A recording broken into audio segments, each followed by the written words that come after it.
बहुत सारे एंकर्स और बहुत सारे व्लॉगर्स अपना तज्ज़िया दे रहे हैं, बता रहे हैं कि रेयर अर्थ मेटल्स से क्या होगा। किसी ने तो ये तक कहा कि हमें मादनियात से 60 ट्रिलियन रुपीस जो हैं वो मिल जाएंगे over a period of time. तो बहुत ज़्यादा कन्फ्यूजन है, इस कन्फ्यूजन को हमें दूर करना चाहिए।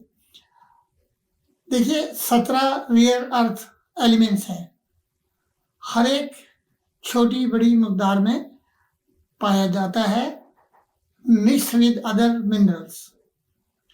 हमारे यहाँ पेशावर के करीब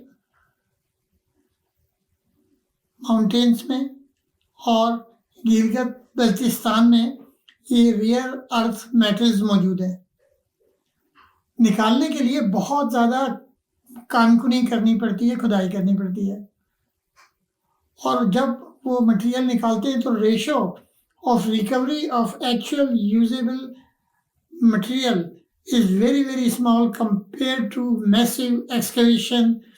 अब बहुत ज़्यादा खुदाई जो हमें करनी पड़ती है, तो जो और काम का होता है वो प्रोसेसिंग प्लांट में चला जाता है, लेकिन बाकी जो खुदाई की हुई मिट्टी है, जो टेलिंग्स हैं, जो पॉन्ड्स क्रिएट हो जाते हैं, वो वहीं पे रहते हैं, which are environmentally very very dangerous for Pakistan. उससे अंडरग्राउंड वाटर कंटेमिनेट होगा, और जहाँ पर ये रेयर अर्थ एलिमेंट्स, ये धातु होती हैं, नायाब धातें होती हैं, वहाँ पर रेडियो एक्टिव मटेरियल भी उनके साथ शामिल होता है।